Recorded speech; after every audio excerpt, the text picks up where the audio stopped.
Assalamualaikum warahmatullahi wabarakatuh. Baiklah, di sini dari kelompok 1 ingin mempresentasikan judul makalah kami yaitu memahami prinsip dasar yang dipertimbangkan dan pengembangan kurikulum. Untuk lebih lanjutnya akan dipaparkan oleh pembicara kami. Kepadanya dipersilahkan.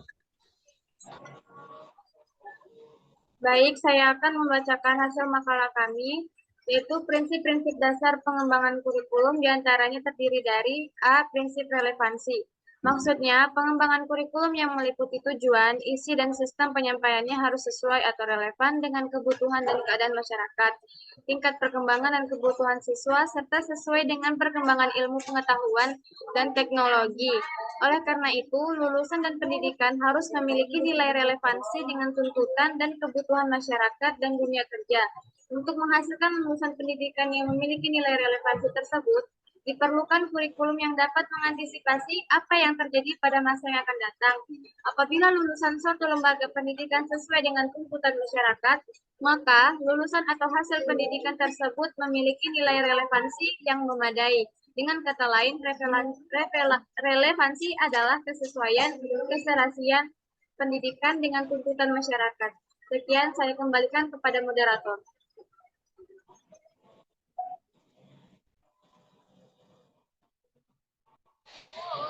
Baiklah, selanjutnya akan dijelaskan oleh pemateri kami. Baiklah, materi selanjutnya adalah adapun masalah relevansi pendidikan dengan masyarakat dalam hal ini adalah berkenaan dengan satu, relevansi pendidikan dengan lingkungan kehidupan peserta didik. Dalam pengembangan kurikulum atau dalam penerapan bahan pengajaran, hendaknya disesuaikan dengan kehidupan nyata peserta didik. Contohnya, sekolah yang berada di kawasan perkotaan, anak didiknya hendak diperkenalkan dengan kondisi perkotaan seperti keramaian lalu lintas di kota, polusi pabrik, dan lain-lain. Ataupun sebaiknya, sekolah yang berada di kawasan pedesaan anak didiknya hendaknya diperkenalkan dengan hal-hal yang relevan, misalnya memperkenalkan pertanian dan lain-lain. Yang kedua, relevansi pendidikan dan kehidupan sekarang dan kehidupan yang akan datang. Apa yang diajarkan kepada peserta didik pada saat ini hendaknya bermanfaat baginya untuk menghadapi kehidupan di masa yang akan datang. Dengan kata lain, kurikulum hendaknya disesuaikan dengan apa yang akan terjadi di masa yang akan datang. Misalnya, cara digunakan untuk menghitung angka, kalau dahulu masih menggunakan jari atau sapu lidi, setelah dengan adanya kalkulator atau komputer, maka segala perhitungan yang rumit dapat dihitung dengan kalkulator atau komputer tersebut. Baiklah, saya kembalikan ke moderator.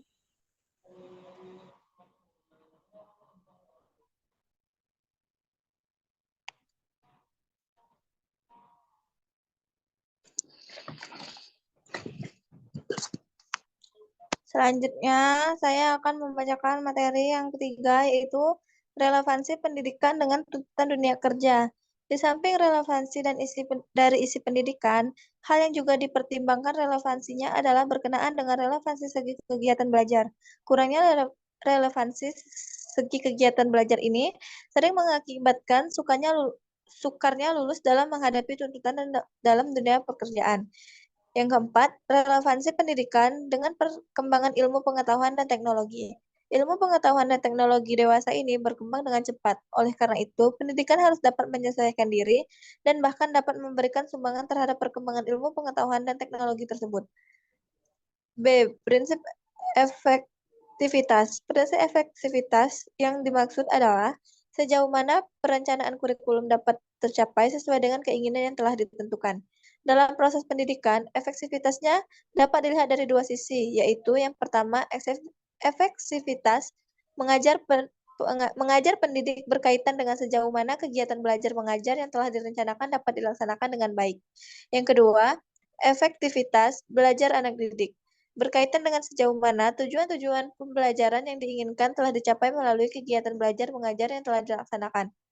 C. Prinsip efisien. Efisien itu merupakan perbandingan antara hasil yang dicapai dengan pengeluaran berupa waktu, tenaga, dan biaya, dan menunjukkan hasil yang seimbang dalam kaitannya dengan pelaksanaan kurikulum atau proses belajar mengajar, maka dikatakan efisien jika usaha, biaya, dan waktu yang digunakan untuk menyelesaikan program pengajaran tersebut dapat merelasikan hasil yang optimal.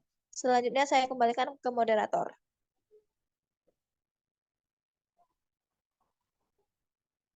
Baik, saya melanjutkan. Baiklah.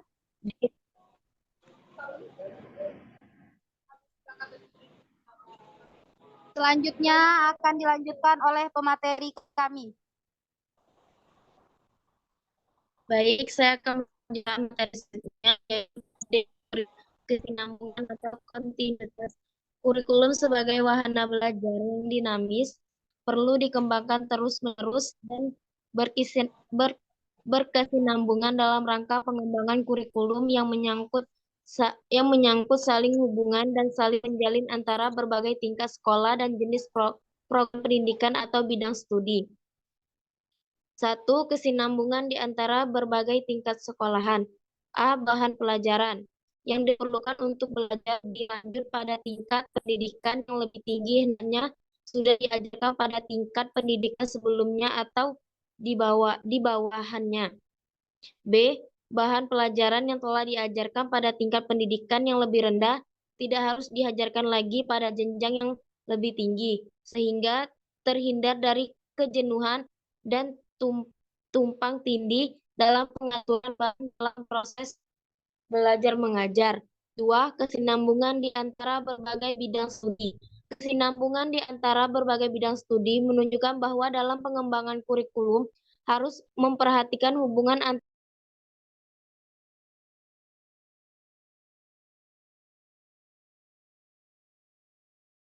Baiklah, selanjutnya akan dibacakan oleh pemateri kami. Baik, saya lanjutkan. Prinsip keluasan atau fleksibilitas menunjukkan bahwa kurikulum adalah tidak kaku, maksudnya bahwa ada semacam ruang gerak yang memberikan sedikit kebebasan dalam bertindak. Hal ini berarti bahwa di dalam penyelenggaraan proses dan program pendidikan harus diperhatikan kondisi perbedaan yang ada dalam diri peserta didik. Oleh karena itu, peserta didik harus diberi kebebasan dalam memilih program yang sesuai dengan bakat, minat, kebutuhan, dan lingkungannya. Di dalam kurikulum, fleksibilitas dibagi menjadi dua macam, yaitu 1. Fleksibilitas dengan memilih program pendidikan. Fleksibilitas ini maksudnya adalah untuk pengadaan program-program pilihan yang dapat berbentuk jurusan, program spesialisasi, ataupun program-program pendidikan keterampilan yang dapat dipilih murid atas dasar kemampuan dan niatnya. Yang kedua, fleksibilitas dalam pengembangan. Program pengajaran fleksibilitas ini maksudnya adalah dalam bentuk memberikan kesempatan kepada para pendidik dalam mengembangkan sendiri program-program pengajaran dengan berpatok pada tujuan dan bahan pengajaran di dalam kurikulum yang masih bersifat umum. Baik, saya kembalikan kepada moderator.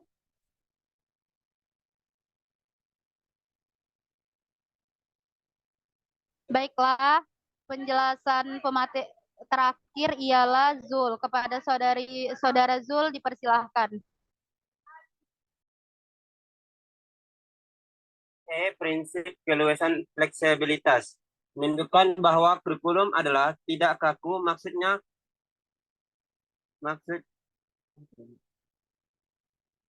prinsip berorientasi pada tujuan. Prinsip berorientasi tujuan berarti bahwa sebelum bahan ditentukan, langkah yang perlu dilakukan oleh seorang pendidik adalah menentukan tujuan terlebih dahulu.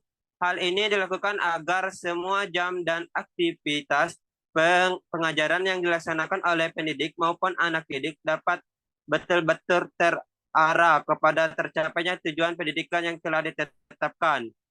Dengan adanya kejelasan tujuan, pendidikan diharapkan dapat menentukan secara tepat metode mengajar, alat pengajaran, dan evaluasi. G. Prinsip pendidikan seumur hidup. Proses pendidikan tidak saja dilakukan di sekolah dan tidak juga merupakan monopoli sekolah. Namun proses pendidikan dapat juga dilakukan di luar sekolah, misalnya dalam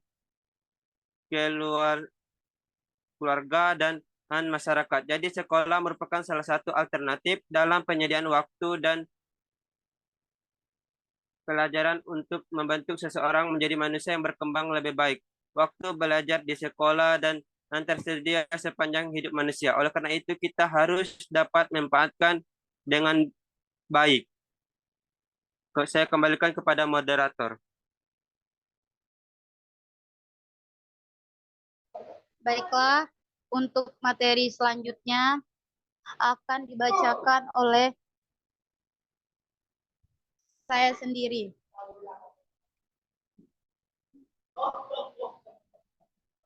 Maaf, maaf.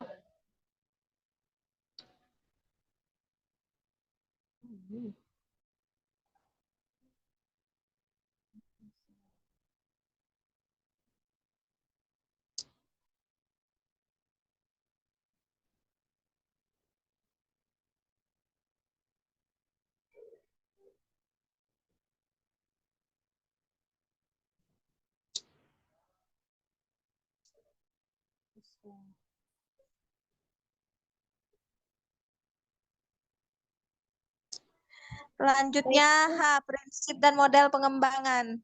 Prinsip ini memiliki maksud bahwa harus ada pengembangan kurikulum secara bertahap dan terus-menerus, yakni dengan cara memperbaiki, memantapkan, dan mengembangkan lebih lanjut kurikulum yang sudah berjalan setelah ada pelaksanaan dan sudah diketahui hasilnya.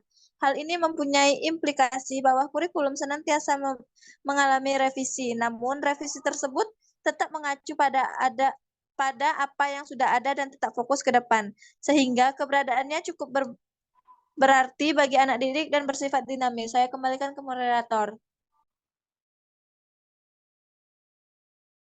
Baiklah, terima kasih kepada Saudari Dinda. Berikut adalah paparan materi kami. Mungkin hanya itu yang dapat kami sampaikan. Kami tutup presentasi kami pada hari ini. Jikalau ada kesalahan, kami memohon maaf dan kami tutup presentasi ini dengan mengucapkan Assalamualaikum warahmatullahi wabarakatuh. Waalaikumsalam.